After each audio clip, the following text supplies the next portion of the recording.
자, 지난 시간에 중국의 현지 투자자들과 척을 지을 필요는 없다. 오히려 따라가라. 그러면 저희가 참고할 만한 게 있어요? 요즘은 관망하는 사람들이 많은 것 같아요. 중국 내에서도. 네. 왜냐하면 연초부터 오늘까지 중국 증시 흐름만 살짝 짚어도 왜 지금이 관망세인지 아마 바로 이해하실 거예요. 상해종합지수가 1월 달에는 하락, 2월은 상승했는데 2월 달에 하락한 거는 작년 하반기부터 그 하락세가 계속 이어졌고 1월에 발표한 경제지표는 12월 거잖아요. CPI도 마이너스가 나왔고 그리고 각종 지표가 그렇게 뭐 딱히 기대감을 주지 못했어요. 그래서 계속 하락세가 유지되는데 1월 달은 기준금리를 그대로 뒀지만 2월 22일에 발표한 1년 만기 그 LPR 금리는 그대로 뒀지만 5년 및 이상 만기 LPR 금리는 좀 인하했어요. 네. 사실 부동산 시장을 고려해서 또 2월 달에는 CPI가 1월 달에 발표한 CPI보다 더 내려가니까 정부 차원에서 과도한 완화는 안 하겠지만 어떤 마지노선을 지키기 위해서 뭔가를 조금 완화를 해야 되겠구나. 그래서 약간 1월 말 2월 초부터 슬슬 정책 기대감이 조금 생기기 시작했죠. 그리고 또 해외 쪽은 영국 FTSE 러셀 지수에서 중국 A주 비중을 조금 확대했고 그래서 2월 달에는 분위기상 정책상 1월보다 조금 분위기가 좀 개선됐어요. 근데 2월 말 3월 초에는 또 약간 등락세. 왜 이런 망설이는 모습, 관망세가 나오냐면 확률상 상해종합지수의 지난 20년 동안 흐름을 보면 전인 대 전인 2월 달에는 살짝 오를 확률이 6대4. 그리고 전인 대 기간에는 사실상 명확한 패턴보다는 사실 반반이었어요. 상황에 따라 2월 달에 오른 부분을 약간 일부 차익 실현할 때도 있었어요. 그래서 타이밍상 이런 부분이 있다는 걸 감안해야 되고요. 두 번째는 2월 20일에 그 5년 미 이상 대출 LPR 금리를 인하했잖아요. 근데 기준금리 1년 만기는 그대로 유지하고 있어요. 상반기에 혹시 인민은행이 어떤 액션을 취할지 또 지켜봐야 되고 또 1분기 실적 시즌이 시작되는데 4월부터 잠정 실적 나오고 그러니까 이론적으로 4월 달부터 발표된 3월 경제지표가 이제 또 정상적인 지표로 봐야 돼요. 그러면 3월 달 한 달은 뭔가 애매해요. 유튜브 채널명이 찐중투라고 하셨는데 지금 같은 시즌에는 얘기할 거리가 많이 없어 어려운 시기 아니에요? 중국 증시에서 외국인 비중이 절대적으로 낮긴 하지만 어떤 트렌드를 리더하고 어떤 자극제가 되는 역할을 해요. 정확한 타이밍이 언제 될지 모르겠지만 예를 들어 언젠가 미국 증시, 일본 증시, 뭐 인도 증시, 대만 증시 그런 몇몇 대표적인 증시의 과열이 이게 영원히 갈 건 아니잖아요. 언젠가 어떤 변곡점이 될 타이밍이 되면 그 증시에 머물러 있던 일부 또는 많은 자금이 신흥시장으로 흘러 들어올 가능성을 고려해야 되고 그 중에 또 규모가 큰 중국 증시나 홍콩 증시. 그래서 미국 쪽도 계속 지켜봐야 될 것 같아요. 이거는 주식시장과 관련된 부분, 무관한 부분은 산업인데요. 한국 분들이 중국 산업을 바라볼 때 한국이랑 경쟁 관계에 있는 배터리나 뭐 전기차, 옛날엔 태양광. 근데 직설적으로 말씀드리면 지금 이 시각도 한국에는 적지 않은 분들이 한국의 전기차, 배터리 산업을 분석하고 접근할 때 중국과 경쟁 관계로 설정해서 접근하는데 중국은 이미 작년부터 그렇게 생각하지 않아요. 중국은 이미 한국의 이 해당 산업을 큰 범위에서 중국의 밸류 체인의 한 요소라고 생각해요. 그냥 단순하게 생각하면 예를 들어서 현대 전기차랑 뭐 BYD 전기차가 태국에서 판매하나 그러면 가격 경쟁은 가성비는 당연히 BYD가 적고 근데 그냥 단순하게 뭐 몇 대 팔았다 이렇게만 생각하면 안 되고 한국 전기차가 해외 수출을 많이 하면 그 80% 이상의 핵심 소재, 특히 배터리 등 핵심 소재를 대부분 중국에서 수입하잖아요. 그러면 한국이 많이 수출이 되면 중국도 그 밸류체인에 속하는 그 매출이 늘어요. 그리고 예를 들어서 인도가 또 제약 산업이 발달해지죠.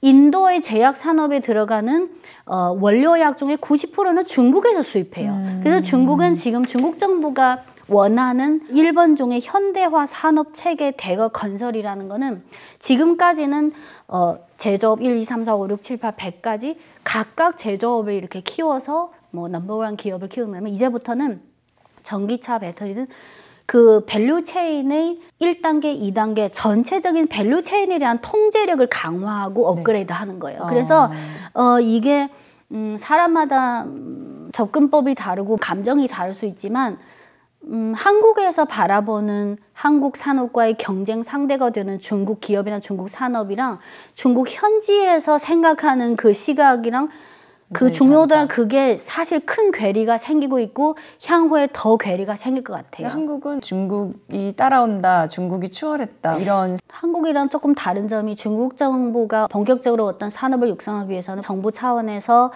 필요한 그런 서포트를 많이 해줘요. 근데 한국은 제가 주관적으로 느끼기에는 그런 게 너무 부족한 것 같아요.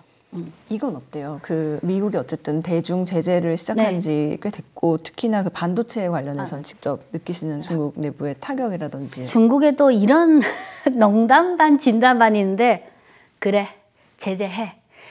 지금까지 이렇게 해온 것처럼 제재를 더 할수록 중국의 국산화는 더 강화될 거야.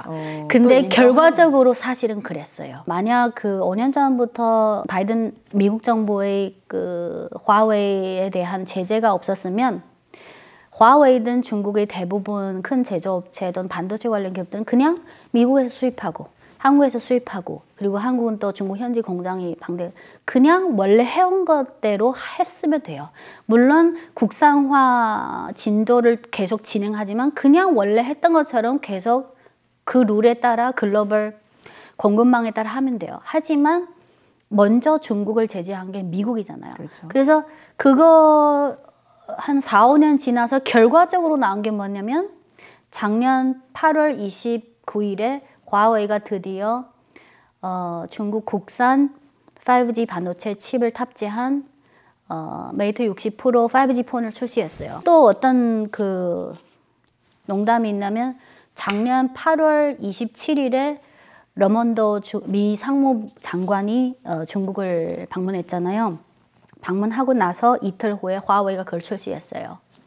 그래서 중국 친구들은 러먼도는 화웨이 글로벌 홍보 모델이야 라고 그냥 우스개로 하는데 물론 반도체 산업이 다른 산업에 비해서 더 많은 핵심 기술, 더 많은 노력과 노고 그리고 특히 설비나 소재 이런 것들이 아주 복잡하고 돌파하기 어렵다는 건 우리 다 상식적으로 알고 있어요. 하지만 이미 미국은 누가 대통령이 되든 중국을 최대 경쟁국 그리고 미국 국방부에서 발표한 국가안보 전략 문서에서 이미 중국은 향후 10년 동안 글로벌 국제 구도를 바꿀 수 있는 미국의 유일한 경쟁국이라고 이미 설정해 놨어요. 그래서 반도체뿐만 아니라 여러 가지 분야에서 미국의 대중 제재는 계속될 거라 생각하고요. 하지만 중국의 반도체 산업의 분위기를 지난 5년 동안 그 분위기에 많은 변화가 생겼어요.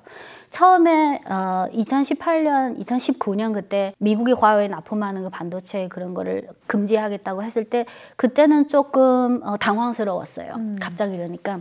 근데 그 당황스러운 그런 기간이 1년, 2년 정도 되고 근데 나중에 화웨이가 왜 국산화에 일단 1단계를 성공시킬 수 있었냐면 제가 또 제 유튜브 찐중토에 화웨이 창업자 렌정페이의 심층 인터뷰를 일일이 통역을 해서 영상 올렸는데 그거를 보면 7나노뿐만 아니라 물론 효율성이 낮고 비용이 많이 들고 더 번거로운 방법을 하지만 결국은 시간 문제라고 생각해요. 그래서 처음에는 미국의 제재를 받았을 때 너무 갑작스러워. 재고도 무조건 어떡해. 근데 1년, 2년 지나다 보니까 정부 차원에서든 중국 현지 업계 차원에서 그래 결국은 올 게 왔구나. 결국은 1년이든 3년이든 5년이든 10년이든 국산화 해야 될 건 해야 돼. 그리고 나중에 혹시 제재가 무효화되고 없어질다 하더라도 또 다른 분야에서 뭔가 제재가 생길 수 있지만 그냥 결국은 우리 자체의 경쟁력을 키우는 게 정답이다. 그래서 이미 이제는 분위기가 미국이 뭐 제재하든 안 하든 그냥 우리는 우리 방식대로 우리 진도에 따라 화웨이든 관련 기업이든 열심히 정부에서 도움도 받고 화웨이를 비롯한 기업들이 열심히 하고 그리고 참고로 이공계 인력들은 화웨이가 연봉이 최고예요. 화웨이는 비상장. 그게 또 신의 한 수인 것 같아요. 화웨이 창업자 렌정페이가 나는 화웨이 절대 상장시킬 계획 없고 지금도 없고 100년 이후도 없고 영원히 상장 안 한다고 딱 잘라서 얘기했어요. 아니 그래서 그게 중국 정부하고 그게 오히려 연관설이 아니요. 화웨이는 그냥 민간 기업이에요. 근데 30-40년 동안 렌정페이 그런 리더 하에서 지금은 결과적으로 중국에 있어서 너무 핵심적인 중요한 기업이 됐어요. 그러면 역으로 중국 정부 차원에서도 많은 지원을 해주기 마련이고요. 다시 반도체 얘기로 돌아와서 지금은 분위기상 그래 7나노 이후에는 이제 5나노도 노력해야지. 근데 언제까지 달성할지 몰라요. 그리고 설비 문제도 있고. 근데 중국 정부가 반제 그 대응 조치로 예를 들어서 갈륨이나 여러 가지 희소 금속이나 그리고 아직 내세울 수 있는 카드가 많아요. 근데 중국의 스타일이 그냥 콱콱콱 하는 게 아니라 어떤 마지노선을 정해서 1단계, 2단계, 3단계 그렇게 가는 거예요. 그리고 그런 희토류나 희소 금속들은 미국의 군수 산업이랑 직결되어 있어요. 친구들과 이런 얘기를 해요. 미국이 다른 산업은 제대로 제재 못하고 반도체 특히 그 7나노, 14나노 이내 첨단 반도체 위주로만 계속 해왔잖아요. 근데 결과적으로 화웨이의 어떤 돌파로 사실 1단계 실패했고 그러면 역으로 첨단 반도체 이외의 산업은 이미 미국이 정상적인 시장 원리로는 이미 졌다는 걸 반증하고 있어요. 그 외의 산업은 미국이 제재할 필요성이 없고 그에 따른 효과도 없다는 걸 미국이 잘 알기 때문에 못하고 그래서 첨단 반도체도 제재 조치가 몇 년 전부터 나왔다는 것 자체가 이미 아무런 제재 안 하고 정상으로 굴러간다면 미국은 누구보다도 중국이 점차 국산화를 강화할 거는 누구보다 잘 알고 있어요. 그래서 지금은 초기 4, 5년 전 그때보다는 중국 현지 분위기가 많이 그냥 무덤덤해졌고 우리는 어차피 국산화를 해야 되니까 그냥 우리 할 일 열심히 하자. 말은 줄이고 그냥 팔 걷어보는 일 하자. 이런 분위기야 지금은. 알리바바의 마윈이 뭐 갑자기 사라졌다가 다시 나오고 막 이제 이런 것들이 있잖아요. 우리나라에는 없는 일들이 일어나다 보니 중국에서는 예측 불가능성 또는 불확실성. 한국에서 증권사에서 거의 10년 동안 근무하고 그 후에 유튜브 하면서 지금도 10년 전이든 지금이든 계속 실감하고 있는 게 한국인들이 중국 주식이든 또는 다른 분야를 바라볼 때 현실적으로 정보 비대칭이 심각하게 있고 똑같은 정보라도 중국 현지에서는 이미 이렇게 돌아가고 있는데 그게 시간적 괴리가 너무 커서 한국 투자자분들이 그거를 파악할 시점에는 이미 현지에서는 상황이 진행돼 버렸어요. 그래서 저는 많은 분들이 몇 년 전에 특히 2021년 홍콩 그 고점에서 지혜로운 판단을 적시적으로 못 내린 탓에 그 후에도 어떻게 팔기도 그렇고 너무 난처한 분들이 많이 계신데 그만큼 아직 한국 분들이 중국 주식 시장에 대한 정보나 인지나 파악 수준이 낮다는 걸 의미하지 않아요? 그러면 역으로 무지를 좀 해결하기 위해서 여쭤보면 그런 일들은 왜 생긴 거예요? 알리바바나 텐센트를 비롯한 플랫폼 기업들에 대한 규제가 2020년 말 2021년 초부터 본격적으로 시작했는데 중국의 인터넷 플랫폼 기업들이 주가를 보면 2020년 이후부터 슬슬 오르다가 주가가 가장 급등한 시점이 2014년 이후 15, 16, 17, 18, 19, 20까지예요. 근데 그 뒤에 숨어있는 중국 정부의 산업 정책을 보면 딱 그 당시 중국은 5개년 계획이잖아요. 5개년 계획 중앙정부의 전체적인 계획이고 산업별 5개년 계획이 또 있어요. 그러면 딱 그 주가가 급등한 5, 6년 그 단계가 중국 정부 산업에서 인터넷 플랫폼 기업에 대한 규제를 풀고 대대적으로 활발하게 육성시키자가 딱 그 몇 년이에요. 근데 사람들이 이 중국 정부가 2021년부터 본격적으로 한 2, 3년 동안 플랫폼 기업에 대한 그걸 했을 때 대부분 사람들은 중국 정부는 나빠. 근데 저는 많은 투자자들이나 그 피해자가 있지만 중국 이 플랫폼 산업이 건전하고 장기적인 발전, 심지어 더 크게 말하면 국가 발전, 그거를 고려하면 이거는 필요해요. 그래요. 왜냐하면 이거를 한 이유는 예를 들어서 무분별한 자본 확장, 과도한 레버리지. 왜냐면 그 플랫폼 기업들이 예를 들어서 마윈이 너무 많은 기업들을 영위하고 있잖아. 사업가들 보니까. 근데 중국 정부가 문제점이라고 집어낸 부분은 첫 번째는 알리바바가 초기에 타오바오, 쇼핑몰 전자상 거래를 시작해서 그 후에 온라인 개인 소액 대출까지 아주 방대한 다양한 사업을 진행했는데 그게 첫 번째 문제점이 오케이, 온라인 소액 대출 오케이. 근데 만약 1억 돈으로 2억, 3억, 심지어 5억까지 레버리지를 써서 대출을 제공하는 건 오케이. 근데 1억으로 100억까지 굴리는 거는 어떤 위험하죠. 정도가 심해졌을 때 금융업까지 타격이 있을 수 있으니까. 네. 그리고 그래서 기사에서 접하는 내용 중에 물론 일부는 현실이고 감안해서 참고해야 되지만 중국 정부가 어떤 산업을 규제했을 때는 여러분들이 기사를 통해 인지한 그거랑 그 배경과 원인에 있어서 좀 달라요. 괴리가 있어요. 이게 첫 번째고 두 번째는 반독점법인데요. 사실 반독점이라고 하면 미국이나 유럽이 법률상 더 세요. 근데 그 당시 뭐가 있냐면 중국에서 제일 큰 전자상거래 업체가 타오바오잖아요. 그리고 두 번째가 징동, 그 다음에 핀도더. 요즘 핀도더가 제일 많고 저가 제품 많으니까. 근데 1등 타오바오랑 2등 징동을 봤을 때 타오바오가 먼저 양자택일 조치를 취했어요. 예를 들어서 어떤 상품 판매자인데 여러 전자상 그 사이트에 등록해서 물건을 팔잖아요. 그러면 알리바바에서 뭐라고 했냐면 너가 우리 플랫폼에서 팔면 다른 플랫폼 팔면 안 된다. 이게 양자택일. 근데 이게 중국의 반독점법에 위반이 돼요. 네. 그래서 그 제재는 물론 다양한 시각으로 볼 수 있지만 어쨌든 확실히 법 위반은 위반이에요. 지금 들어보면 중국인으로서 중국 정책에 대해서 상당히 그 이해의 폭도 넓고 신뢰하고 있다는 느낌이 저는 들어서. 중국이 지금까지 집행해온 정책이 다 좋다 나쁘다는 게 아니고 중국의 국민성 중 하나가 정부가 10건을 했어요. 근데 그 10건이 다 완벽한 결과를 얻을 리가 없죠.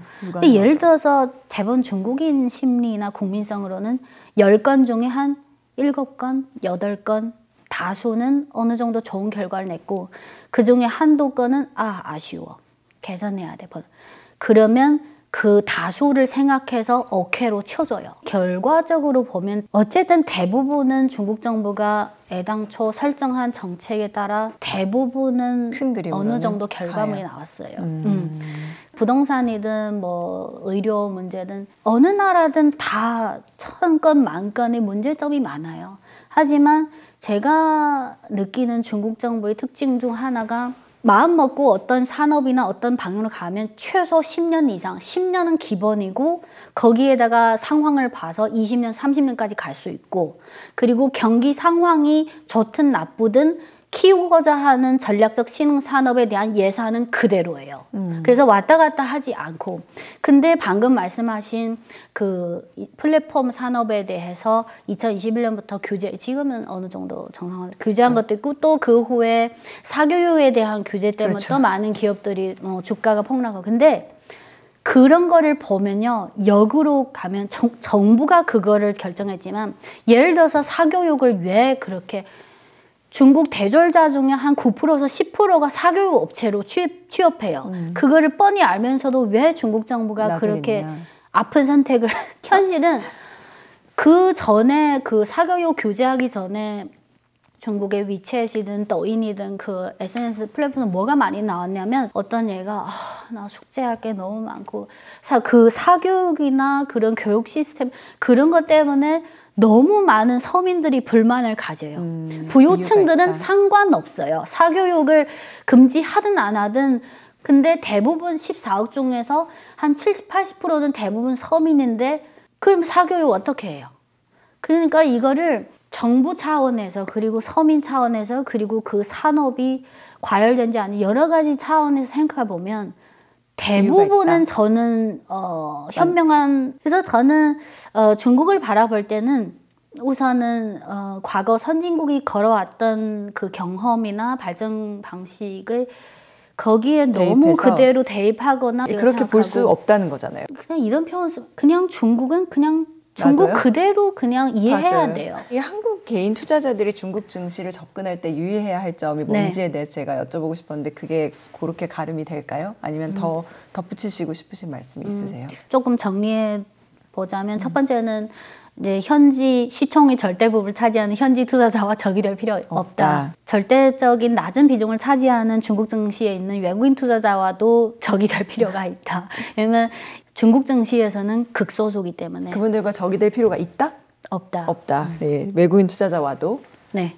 그리고 두 번째는 옛날에 귀족 모태조나 중국인 내수 대표주들에 투자하시는 분들은 아직도 지금 많은 분들이 그 사고방식이 거기에 머무르는 분들이 좀 계신 것 같아요. 예를 들어서 귀족 모태조 마오타이 나오는 그 2010년 이후부터 5, 6년 동안은 중국의 내수 산업 그리고 제약 바이오 그게 기업 실적을 봐도 가장 활발하게 확 오르기 시작하고 그 활발하게 고성장하는 시절이고 또 2015년부터는 방금 말씀하신 알리바바, 텐센트, 징동 이런 플랫폼 업체들이 2015, 16, 17, 18, 19, 20 또 5, 6년 동안 확 일어나는 시기고 고성장 시기고 또 2020년 코로나 이후에는 또 반도체, AI 또 이런 그리고 또 전기차 2019년부터 테슬라를 시작해서 전기차 그래서 짧게는 2, 3년, 길게는 5, 6년 동안 매번 한국 주식뿐만 아니라 중국, 미국 그 글로벌 트렌드가 바뀌는 건 사실이에요. 그래서 중국 증시를 바라볼 때도 한 3년에서 5년마다 한 번씩 뭔가 교체되는 그런 역동적인 동태.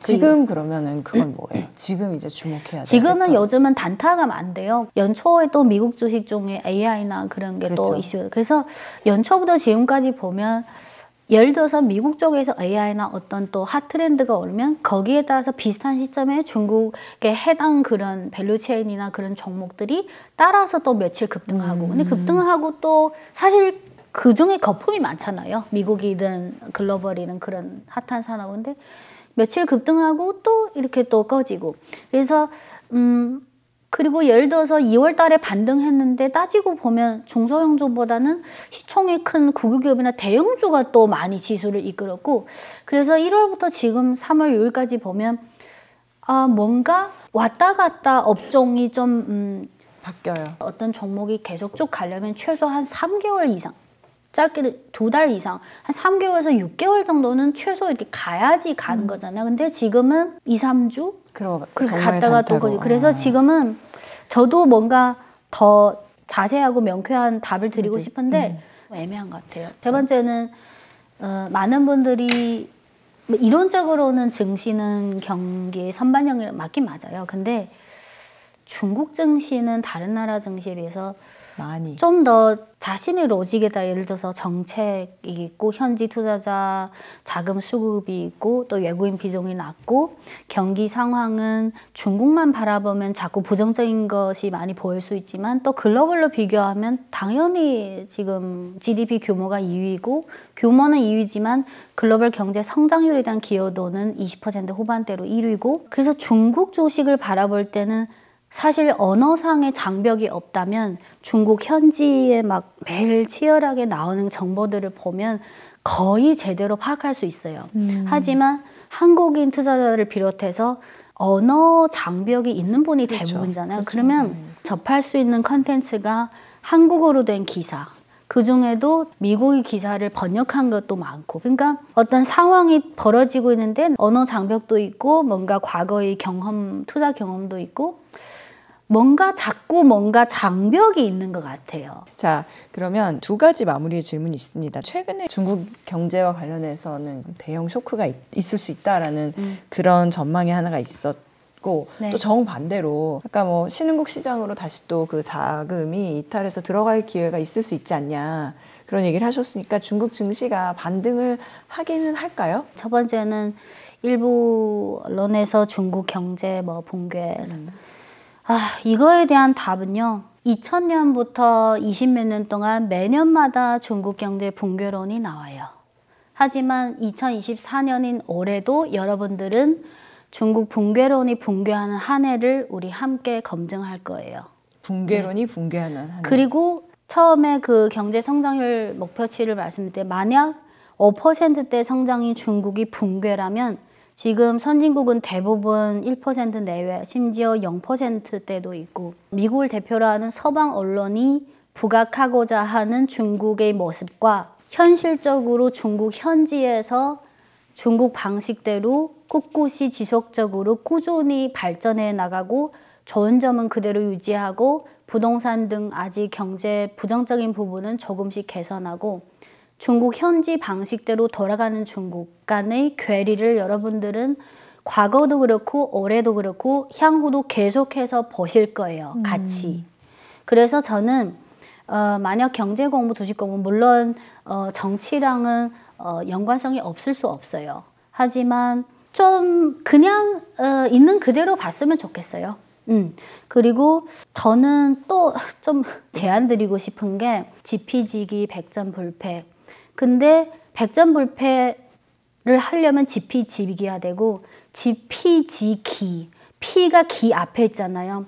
기, 나를 알려면 지피를 알아야 되는데 피도 제대로 모르는 단계이기 때문에 기까지도 잘 모르고 그러면 그 후의 단계는 그래서 저는 어쨌든 뭐 무역 흑자든 적자든 중국이 경제 규모 2위이고 경제 성장률 기여도가 1위이고 글로벌에서 많은 산업이 한국이랑 관련되어 있고 그게 경쟁 산업이든 또는 큰 밸류 체인에서 상호 윈윈하던 산업이든 또는 과거에 비해서 한류 시절이 잘 나가던 시절에 비해서 한국 상품이 중국에서 별로 인기가 없어지는 것도 사실이고 물론 아직도 매니아들도 있지만 그냥 현실은 현실로 받아들여야 돼요. 있는 그대로 네. 중국을 바라보는 게 중요하다. 그 다음에 또 질문 있었잖아요. 그래서 반등하냐고요. 3월 달은 좀 관망 분위기가 올 것 같고 만약 전인대 끝나고 4월 달에 재정정책이나 통화정책 그리고 각 핵심 산업 특히 중국의 GDP 경제 성장률에 대한 기여도가 가장 높은 게 사실 60%가 내수 소비예요.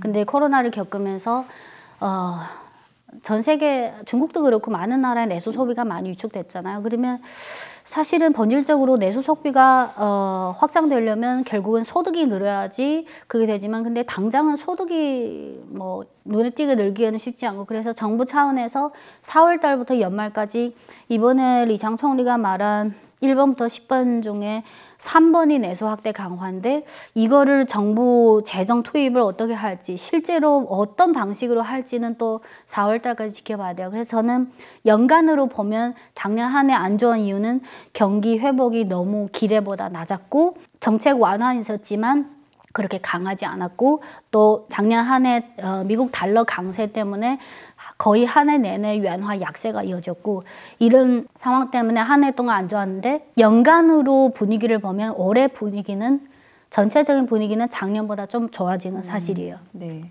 그렇지만 근데 월별로 보면 3월 달은 조금 지켜보는 단계. 일단은. 그래서 저도 만약 언젠가 들어가거나 어떤 의사결정을 내리면 3월 달에 좀 지켜보고 4월 달에 결정을 내릴 것 같아요. 저는. 어느 해든지 내년에도 4월 아니면 올해를 얘기하시는 거예요? 매수를 하든 매도를 하든 연초에 좀 많이 했어요. 습관상 어떻게 했냐면 12월에 중앙경제공사회의가 열잖아요. 그러면 그거 하고 한 연초쯤에 각 지방정부에서 목표치 나오고 2월 달에 또 춘절 연휴 또 많이 먹고 놀고 또 쉬어야 되고 주식 투자에 집중하기에는 좀 그렇고 산만하고 3월 초에는 전인대 열리고 3월 전인대 끝나고 4월 달부터는 뭔가 실질적으로 구체화해야 되고 그래서 항상 전인대 끝나고 뭔가 저희 마음상 그런 습관상 어떤 결정을 내려요. 그리고 옛날에 내수주가 잘 나가던 시절은 사실 하나 사놓고 그냥 1년, 2년 방치해도 그냥 대충 올랐어요. 근데 지금은 그런 시절이 끝났으니까 저는 이제부터는 다른 나라 주식은 모르겠는데 중국 주식 하면 저는 장기 투자는 듣기에는 좋은 표현이지만 저는 1년 단위로 잘라서 봐요.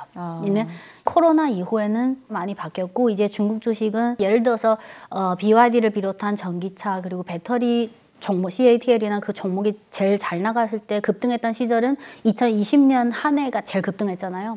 근데 이런 정부 차원에서 전략적 신흥 산업으로 힘쓰는 육성하는 산업은 일단 1년 보고 2년 정도까지. 근데 일반적인 그냥 주식 시장에 돌아가는 그 실정에 따라 그런 일반적인 종목은 그냥 최대 1년. 그러니까 정부가 좀 더 밀어주거나 언급을 하는 경우에는 그래도 좀 길게 볼 수 있지만 네. 지금 현지 투자자들도 고민 중에 하나가 연초부터 막 움직이는 AI도 있고 뭐 양자 컴퓨터도 있고 뭔가 격렬하게 움직이는데 예전에 그 몇 차례처럼 그렇게 길지 않아요. 그래서 추세가. 네. 그래서 현지 투자자들도 아야 그냥 계속 방치할까? 안 보고? 아니면 그냥 집중해서 단타로 갈까? 사실 현지 투자자들도 개인 투자자뿐만 아니라 그 5, 60만 개, 55만 개의 그 기관 투자 계정 있잖아요. 그렇죠. 그분들도 계약직이 많은데 연말 연초에 유명한 펀드 매니저들이 계약 연장을 안 한 경우가 많았어요. 그 작년 한 해 수익률이 너무 저조해서. 그래서 저는 과거에 중국 주식이 많이 들어갔는데 고점을 놓치고 계속 방치하다가 지금 많은 손실을 보신 분들은 지금 당장 처리하기에는 너무 시기상 그렇고 3월 달 이후에 좀 더 지켜보고 어떤 결정을 내리더라도 4, 5월에 하는 게 낫고. 근데 나는 한국 주식 위주로 하지만 중국 주식도 슬슬 좀 관심 가져볼 필요가 있다. 그런 분들은 저의 유튜브에서 중국 경제, 산업, 시황에 대한 업데이트를 꾸준히 하기 때문에, 그리고 지금 구독자가 아주 저조하기 때문에 지금은 그 구독자분들이 댓글로 질문 주시면 99.99%는 일일이 답장을 해요. 그리고 나는 중국 주식에 1도 관심 없다. 나는 뭐 미국이나 한국 주식만 한다. 그럼에도 불구하고 중국은 200개 나라 중 140개국의 최대 무역 상대국이고, 네, 또 첨단 산업들이 경쟁이 점점 심화되고 있기 때문에 글로벌 경제 성장률 기여도가 1위잖아요. 원하든 원하지 않든 중국 시장이 돌아가는 상황 정도는 알아야 돼요. 그러면 가지고 있는 사람들은 어떻게 해요? 사실 저 지금 마음속은 손절이라는 단어가 이렇게 맴돌고 있는데, 근데 너무 오래 솔직하게 너무 오래 방치, 왜냐면 이제는 더 이상 하고 싶지 않아. 그러면 그냥 손절해야 되죠. 근데 그래도 손실을 조금이라도 줄이고 싶다. 좀 봐야죠, 상황을. 좀 3월까지 좀 기다려보고 결정하는 게 낫지 않을까요? 알겠습니다. 그냥 본인이 지금까지 어떤 부분에서 실수를 했고 향후에 어떤 부분을 개선할지 한번 좀 미안한데 어쨌든 개인 선택이 잘못된 거잖아요. 오늘 말씀 나누면서 느낀 거는 중국에 대해서 사실 참 많이 모른다라는 생각을. 저도 아직 많이 공부해야 돼요. 근데 현실적으로 중국어로 된 현지 정보가 있고 또 영어로 된 미국 현지 분석이 있을 수 있고 한번 같이 봐야 되는데 많이 놓치고 있다는 거죠. 그 부분이 부족하잖아요. 그렇죠. 그거를 메우려고 오늘 모셨고, 혹시 머니올라 시청자분들이 오늘 영상을 보고 나는 이게 궁금하다, 이거를 댓글로 적어주시면 제가 가급적 제 유튜브로 답장 드리도록 할게요. 감사합니다. 떨어지는 칼날을 받을 시점은 아직은 아니지만 앞으로도 계속 관심 갖도록 하고, 또 중요한 이벤트가 있을 때 머니올라에서 또 뵙도록 할게요. 초대해 주셔서 감사합니다. 네, 고맙습니다.